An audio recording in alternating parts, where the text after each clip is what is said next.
Every home just got $80,000 more expensive. 50% rent rise since 2019. That's $12,000 a year added per household in rent. You can't fix housing while stacking the queue and creating more demand. This is the most extreme lack of property we've had in Australia's history. Labor won't name it. They're blaming property investors instead. And now a lot of rental properties were being sold on the market because people are scared of what's happening. The RBA can't fix this. The Treasurer can't fix it. This isn't reform. It's intergenerational theft disguised as fairness. The Albanese government is the most aggressive off-budget government in our history, and the budget locked the door on young investors. Hello and welcome to the Positive Property Show. I'm your host, George Markoski, and tonight we're going to be talking about the housing crisis no budget can fix. Once again, the government is attacking the middle class and investors and trying to fix the housing crisis the way they know how to do it. I'm going to break down the budget because every year, as you know, I break down the budget and bring it down to earth so everyone understands what they're talking about, so everyone understands what's happening. And I've been behind the scenes working hard, crunching the numbers and doing everything I need to so I can bring you the latest information. Now, I've got some good news and bad news, but if you're an investor of us, it's probably more good news, which is great. But let's get started, hey? The government just changed the rules again, and most Australians are going to panic, but smart investors will adapt. So what's really happening in Australia and who's paying for it? Every home just got $80,000 more expensive. War adds 4% to build costs in baseline, but worst case scenario, up to 12%. So that means if you're building a $670,000 house, it's actually going to cost $80,000 more to build in the next 12 months than what it is now. And that's because diesel, freight, and petrochemicals are surcharging. And basically, as I said, CBA, they expect output price to peak at around 8%, but it could be higher in the third quarter of 2026. So what happens is the slow-moving petrochemical disaster on the Strait of Hormuz is slowly gaining weight on us. And what happens is, as it moves forward, different supply chains get stressed and prices go up and they cause inflation, and that's what's happening. So $80,000 more. What does that mean? I'll tell you what it really means. If you can buy a property at today's build price and you don't get charged that extra $80,000, you've basically locked in $80,000 equity in that house because it's going to cost $80,000 more to build. That's what it means at that 12% mark. That may not hit 12%. CBA thinks it's going to hit 8%, but if it does, that's what it is. So let's go under the budget. So with the headline deficit of $237 billion, right, versus the underlying $143 billion over 4 years. See, this is the thing. Albanese has been a little bit sneaky and he's been hiding $94 billion off the books, right? So basically, How does someone hide $94 billion? Yes. Well, what they do is they hide through special funds and equity injections, right? Now, the Albanese government is the most aggressive off-budget government in our history. But what they do is they categorize certain spending as special funds and equity injections, so therefore they don't have to actually add it to the profit and loss of the country. Wow. Right? That's Now, crazy. guess what? This is going to make the RBA's inflation fight harder than necessary, but not only that, it's going to be your kids and grandchildren that are paying this back. We've nearly hit $1 trillion in debt. Let that sink in. $1 trillion. I sound like Austin Powers, Dr. Evil. $1 trillion. Except it's a trillion. Yeah. It's about Australia's debt. I want to hit the tax angle because this is important. Now, where does Canberra get its money? This is the sad truth. Half of federal revenue comes from your wages. Can you believe that? So more than 50% of every Canberra dollar comes from PAYG tax income. I believe it. Not gas, not oil, not the multinationals making record profits. It comes from workers, tradies, and small business owners, right? They tax wages because wages can't move offshore. Labor talks about fairness, but the data tells a very different story. Look at this. Personal income tax, 52%, more than 50%. That's just ludicrous. It's ridiculous. If you want to talk about tax and how crap, what the fork is going on with the Australian government, that's what I can say, right? Look at this. top tax threshold. So what that means is when you earn a certain amount of money, when you hit your top tax bracket. So in Australia, when you hit 1.9 times the median wage, you hit the top bracket. But look at this, in Germany it's 3 times, New Zealand it's 3.5, in USA it's 8 times. So what does that mean? If the median wage is 100 grand in the US, that means you have to earn 800 grand before you get taxed the top rate. But in Australia, it's less than 200 grand, right? So the weirdest workers don't even hit the top bracket until 8 times. Australia is the worst in the English-speaking world, right? Now, this is the other thing. Bracket creep drags more workers in every year. And what does bracket creep mean? Well, as wages go up, you hit that higher level even when you're not earning more than the average person. And then you're paying more tax all of a So sudden. what happens is the tax threshold is a certain amount, and each year as you go up, more people are going up and hitting that revenue hit and creeping through. It is ridiculous. And what did the budget do to fix this? Nada. Zero. Right? So this is what your Labor promised. They promised to help young Aussies. Watch what they actually did. They grandfathered every existing landlord, no change for people who already own properties, quarantined losses for first-time investors, penalised the next generation, added 55,000 more migrants in the same budget, so demand keeps climbing. They won't tax gas and oil giants making 40 billion in super profits. The lobbyists win. Then they come after pay wages instead, the easiest target. This is the biggest two-speed system in Australian history. And what they did is they sold it as fairness. Labor keeps talking about helping young generation, but they're actually hindering and doing the opposite. What they're doing is what's helped past generations to invest in property and move ahead. They're trying to cut that off from the new generation and saying, oh, we're going to help them get property. So look at this, 40 billion in super profits, zero new tax. Norway tax rate, effective tax rate on their gas is 78%. They've got a sovereign wealth fund worth 1.6 trillion. Australia's effective gas tax rate is 5%. Pathetic. And our sovereign wealth fund is nothing. We don't have one. Not only that, we're 1 trillion in debt. So they're too scared to touch migration, too scared to touch gas. So they're coming for you instead. 300,000 new arrivals this year, less than 1% vacancy rate and 50% rise in rent since 2019. The cause is obvious. The fix is obvious, right? If you want to reduce the price of property, if you want to slow down the property market, you need to cut migration. But Labor won't name it. They're blaming property investors instead. Yeah, and in the same budget, Labor added 55,000 more to housing queue. So 35,000 for 25-26 and 20,000 for 26-27. Now forecast at 300,000. Migrants are leaving at lower rates than expected. Of course, they love Australia. Why would you leave? And every extra arrival deepens an already savage shortage. So this is the deal. You can't fix housing while stacking the queue and creating more demand. 50% rent rise since 2019. Welcome to Labor's housing plan. That's $12,000 a year added per household in rent. Now, for 4 years, we're under 1% and no plan to fix it. A healthy vacancy is 3%, right? But our vacancy rates remain below 1%, meaning rental supply is effectively gone. And now a lot of rental properties were being sold on the market because people were scared of what's happening. The CBA actually forecast even slower construction due to the oil shock. The high migration remains the main driver. The RBA can't fix this. The Treasurer can't fix it. Only supply can. Labor promised 1.2 million homes, but they're going to deliver 885,000, right? So CBA's baseline forecast falls to 885,000 homes, 26% below target. And that's if we hit that with all the construction companies going broke. NHSAC forecasts failed to account for oil shock. Higher RBA rates are slowing construction even more. These are their numbers, not the opposition. I'll be surprised if they get anywhere near that. Every single year, we're 40,000 homes short every year. Even with migration cuts, the deficit actually compounds. So this is like the most extreme lack of property we've had in Australia's history. It's getting worse every year. Every year by 40,000.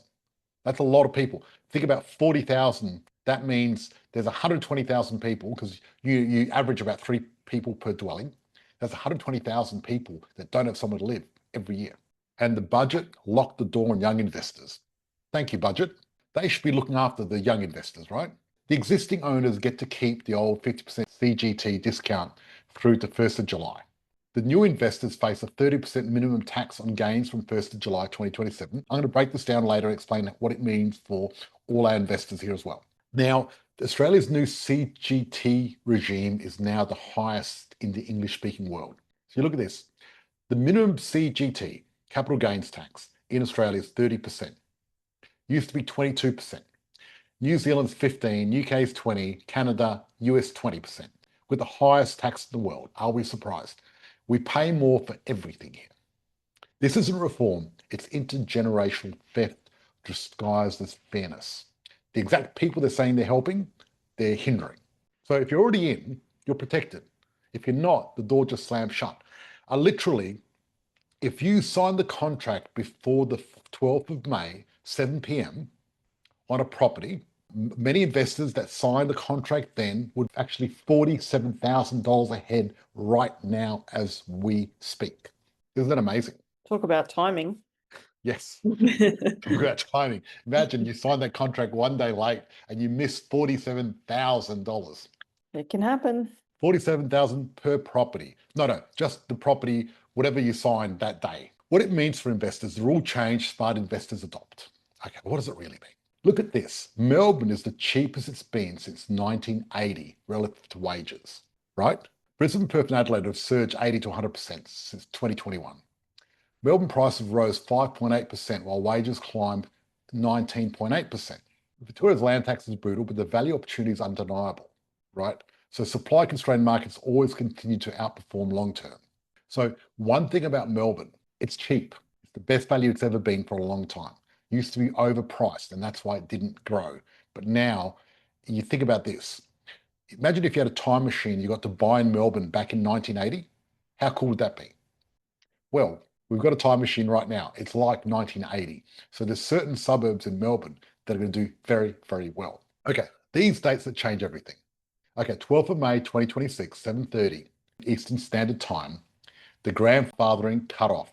If you owned or signed before this moment, you're protected. After 7:30 p.m., 12th of May, 2026, the grandfathering is finished. So from 1st of July, the new negative gearing and CG2 rules begin. And then we've got a 1 year of easing into it. And then after 1st of July, 2028, 30% minimum tax starts for discretionary trusts. That's the 3 dates you need to put in place. Remember I was telling people before 12th of May, you should sign a contract and do it beforehand. That's why. So if you already own an investment property, you're fully grandfathered, no change, works exactly as always has, so you don't have to worry. So well done for everyone who's already got one, because a lot of people were panicking. People were scared that what they were going to do is just say, I don't care if you already own one, we're going to do it, right? Now to 1st of July, 50% CGT discount is protected on gains. But from now on, if you buy property, if it's not brand spanking new, you're not going to get negative gearing on it at all. And from 1st of July 2027, future gains move under the new CGT rules. So buying an established property now the thing works normally, negative gearing offsets your wages, CGT still applies. Loss can no longer be offset against wages or other personal income from 1st of July. So really, it's only going to last 12 months, so there's no point. So what I'm saying is, do not buy a property that's not brand new ever again, because you're not going to get any discounts and you're going to pay more CGT. But I've got some good news for investors and part of our group, what's going to happen with you guys, right? If you buy a brand new property, guess what? Nothing's changed. Still available against wages and other income, no change, no quarantine. This is the really good news out of here, that we can continue on with what we're doing and keep going. Well, it's all about having the right strategy at the end of the day. Yes, but I'll tell you the good news. It's actually even better now than before. Do you want me to explain? Yeah. Okay, so what happens is we've got the new indexation, which is the new system where you're paying a minimum of 30% on a property, right? Now, it's not that good, but sometimes it's better. Most times it's worse, the new capital gains tax. But because we're buying brand new properties, guess what? This is the amazing thing.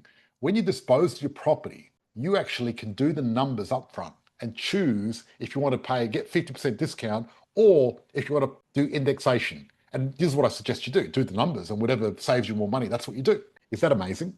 That's a pretty cool hack. So what they've done is they've actually given us an opportunity to save even more tax if we do it the right way. If you've got the right investment strategy, yeah. Yeah, how good's that, right? That's amazing. So how would we implement this on the program? Well, what will happen is when someone's ready to buy, I'll Mm-hmm. give them the framework, because I've done similar stuff in the past already. So I've sold a few properties and I saved a lot of capital gains by getting the numbers right. Because if you don't know how to do the numbers and you haven't got an account that knows what they're doing, you can get it wrong very easily, right? How does indexation work? Indexation works like this. And this is why indexation is not good for our group. So indexation, what happens is you buy a property, and then let's say inflation's 5% a year, and then you sell your property in 10 years. What indexation does, you only have to pay if you got more money than that 5%. If you didn't, you only pay 30%. Does that make sense? Right. Right. But I'll tell you why it won't work for our group and our people. We make a lot more than inflation. I mean, think about how much we've made. Inflation was like 3%, and we've had clients making $100,000, $200,000, $300,000, right? So we're making a lot Mm. more than indexation. So for us, indexation is bad. You know who indexation is good for? Indexation is really good for shit investors. Right. Right? They're Interesting. good because some people, they buy a property and it does really badly. They hold it for 15 years. And I've seen this happen many times. And before they join our program, they've had a property, they've had it for 10 years. It made 100,000 in 10 years. And really, when you look at the inflation, it did worse than inflation. Yeah. What Okay. if we're not selling? It doesn't matter then. No, no. But what I'm saying, you want the option of selling, and having the option of selling, now we've got two options instead of one. It's actually better for us. Great. Literally better. Let's keep going. So new build investors just got an upgrade. Old rules, negative gearing on new builds, 50% CG discount on long held gains. One CGT method, no choice. After 12th of May, guess what? We get negative gearing on new builds, we get 50% discount or indexation method. Pick whatever is going to pay less tax. So what they're doing now is they're actually going to be rewarding sophisticated investors and our group of people, our investors, literally, which I'm very surprised. Same property, same profit. The only difference is what you pay. So look at this. If you buy a $750,000 purchase and do a $1.4 million exit in 10-year hold and the top tax bracket, if you bought established, you're going to end up with $455,000 profit. But if you get a new build, you're going to end up with $615,000 instead because you got the discount. So if you buy an established property, you just gave up $160,000 per property. So the deal is, remember back in the day before, what's happened when you compare used and new, because obviously we like to buy new because of the negative gearing, and you get $80,000. Well, now on top of that, you're going to get $160,000 on top of that 80 grand instead. So when you compare a $750,000 property that's new, and you compare it to a used one, which is 1 day old, there's literally, what's 160 plus 80, $240,000 difference in those two properties. Wow. That's huge. That's humongous difference. Like, wow. Now, a lot of people are not going to understand this, and they're going to buy the wrong property and miss out on $240,000 per property. So the government isn't banning property investing. They're just pushing you towards new. And smart investors don't panic, they adapt, and they get in before 30th of June, 2027. That's what they do. That's the bottom line. Now, before we go to our private group, I want to do a case study first. But real people, real results. Have a look at this. This is the Lang family, Stephen and Nikki of kids, Jesse and Brianna. Okay, the first investment property, Raceview, Queensland. 3-bedroom, 2-bathroom, 2 cars. They bought this for $485,000. Then details of the property, SMF 10% deposit, $48,000, settled in March 2023 for $485,000. Now it's worth $720,000. Current profits $235,000. This one's in Pinjarra, WA. This is a 3-bedroom, 2-bathroom, 2-car. They paid $469,990. Look at this house, it's beautiful. So used owner-occupier equity, settled in December 24 for $469,990. The market value now is $711,000. The current profit is $241,000. Now, remember I was talking about indexation? when you Yes. make 240,000 on a property in 1 year, indexation, you're not going to make that much at all. You're making so much more than the actual inflation.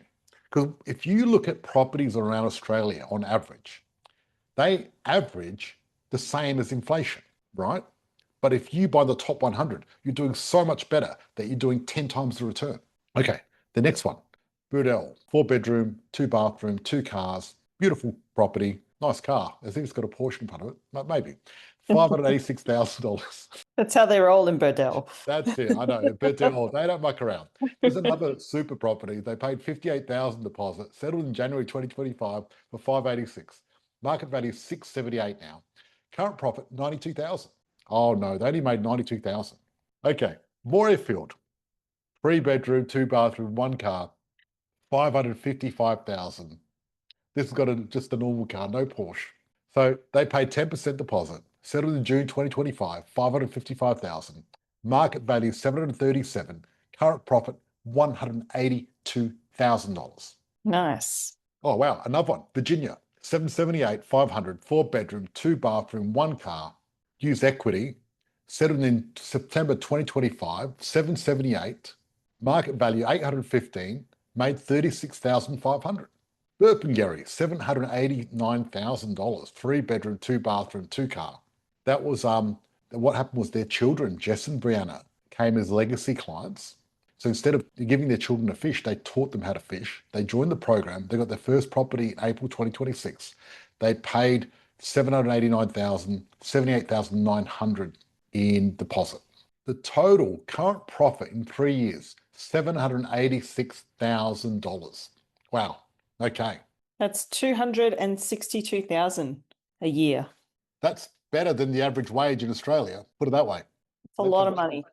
I've just lost my camera. 5, 6 properties. Let's go. Let's have a chat. Hello, Stephen and Nikki. How are you? Hey. Yeah. First, thank you, George. It's been pretty straightforward, easy. So, yep, we kind of had half an idea of what property could do for us, but started back again a few years ago, having a look what options there were, and yeah. I can see a guitar in the background. Who's the musician in your family? It's a cutout. Oh, it's a cutout. Okay, there you go. All right. I'm like, wow. He's like, ding, ding, ding. I thought you were going to do a little solo for us, right? I had to go for a bit of a dress up for a company, so I went to Slash. Oh, we're at Slash. Nice. Christmas event, yeah. Awesome. Stephen, Nikki, I just want to say, well done. Thank you. You've gone in and you have just smashed it. That's a lot of properties in 3 years, right? That Pinjarra property, it took a year to construct, yeah. And in that year, the values just went up so much that it just allowed for that next property. I know. That's what I want to talk about. What I want to do is I want to start with your journey. How did your journey start? How did you find us? Why did you decide to invest in property? I think, like I said, not good at shares. Just never had family or anyone do anything in shares, but we knew a bit about property and bought and sold a few over the years. Mm-hmm. And then it was just a few years ago, said, all right, just knuckle down, not getting any younger, got to do something and stop spending money on crap. So, once you start looking for one company like you see a million of them pop up on Facebook and Insta. And I think just somehow you guys convinced me with your credibility and your sales pitch, to be honest. Yeah, said, all right, okay. got to pick someone, got to go with something, and it was the old different things. But just like what you said, and leap of faith, went in with one. Wasn't really convinced with Raceview and 180 apartments, townhouses on one lot. So put the pressure on Charmaine to say, hey, can you find us traditional house and land? So that's where the Pinjarra come at the same time. So we had one in self-managed super, one in our own names, essentially going at the same time. So it was manageable. Yeah. So just ended up with, as it is, 3 in self-managed super and 2 in our own name. Look, 6 properties under your belt, that's very rare breed because most investors stop at 1 or 2.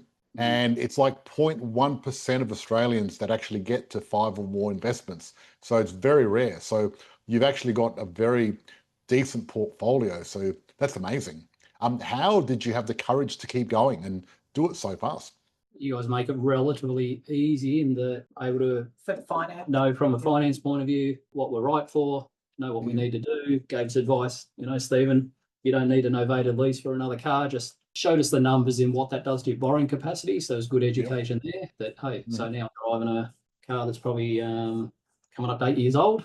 Yep. Pretty rare for me to have a car that long, but you know, it does the job. Just looking at our finance a bit more, what do we want to achieve? And I'm one of those people who doesn't like working, so I don't want to work forever. But there you go. Yep. so yeah, Yep. so it'll be, if I don't do something now, I don't want to live on the pension. Just it's not going to happen. Well, you're well on your way to retirement. What's your goal? How many properties is your goal? I think I said to you, I think I said 2 a year. Yeah, I don't think that's going to be possible, but hey, if it's 1 a year, that's what I think. Look, once you get to a certain amount of properties, I mean, 5 properties in 10 years is going to give you probably, that's $125,000 a year's income just from the rent, not including the equity going up. And 10 properties, 250,000. So there you go. But that's just at the old numbers. The new numbers is probably going to be more like 160, 180,000 for 5, and probably like 300,000 for 10. Good. And the last one's obviously not ours, it's for the kids, because you know somehow they had decent savings. So we said, do you want to go 50-50? And look, said, yes. I really like what you're doing and getting your kids in the legacy program and getting them involved in property, because now look what the government's doing. It's making it harder and harder for young people to invest. And if you don't help them now, in the future, it's going to be very difficult. So what you've done is amazing. And when you're young, the compounding effect happens a lot more, because as long as you keep it, it just keeps going up and up and up. The prices have just gone up so much in the last 3 years as well. You know, the first 2 properties we bought were in the $400,000 mark. Now you can't barely get anything under 800,000 that's the same. So we got lucky there. Yeah, no, you got lucky. And look, with supply constrained at the moment, they're going to keep going up. We've got no choice. Yeah. That's the fact of it. So Okay. What would you say to people? Just quickly, quick shout out to Charmaine before we forget. Yes, please. It's been great. And Billy. Oh, yeah. Amazing. Yep, because Charmaine's been your coach, and Billy's obviously, she makes sure everything happens with settlements. Yes. Yeah. Because she's got one of the most stressful jobs, because she's got to coordinate finance, the developer, you, the one-stop shop, everyone, right? And having someone like Billy really reduces the stress. People don't understand how stressful buying a house can be if you don't have the right team around you. And luckily you've got the right team around you, which makes it a lot less stressful, because you're like, it's easy, but it's hard. It's not easy. Getting the mechanics right is hard, but also the mindset. But obviously you got the mindset down pat. Yep. Know what your borrowing capacity is and put your hand up when you're ready and wait. Yeah. What would you say to people that are looking at our company, looking at our program? What would you say to them? It's working for us. So all I can say, compare it to someone else I know who went through a buyer's agent and said he bought a place in Tassie, and I can't remember how much it was. And I said, what'd you pay the buyer's agent? He said 40 grand. So that's for one-off transaction. So just in my mind, I said, geez, okay, you paid a lot of money for property. Yeah. Without saying, because everyone's probably doing something different, but yeah. And does he have that team around him? The finance guy, the conveyancer, the Billy? That's right. Yeah. And if you look at what's gone up, it's been Adelaide, Perth, and Brisbane that's gone up in the last 5 years. Yeah. Not Tasmania, right? No. Even if that was the right area, the right property, etc. Yeah, he's just paid a lot of money for one property compared to what we've done. So the cost per property is much cheaper with you guys. So awesome. Can't be happier. Excellent. I appreciate you. Thank you, and happy investing. Yeah, thank you. Thank you. Okay, I'm talking to the people on Facebook, people on our podcast. This is the deal. If you want to invest in the right way and you've been looking at investing, what I want you to do is comment in, because 3,500 Aussies already doing it with us. And this is real properties and real people. Now we're going to go to our private group. Thank you for watching. We're going to go in and do our Q&A. Thank you.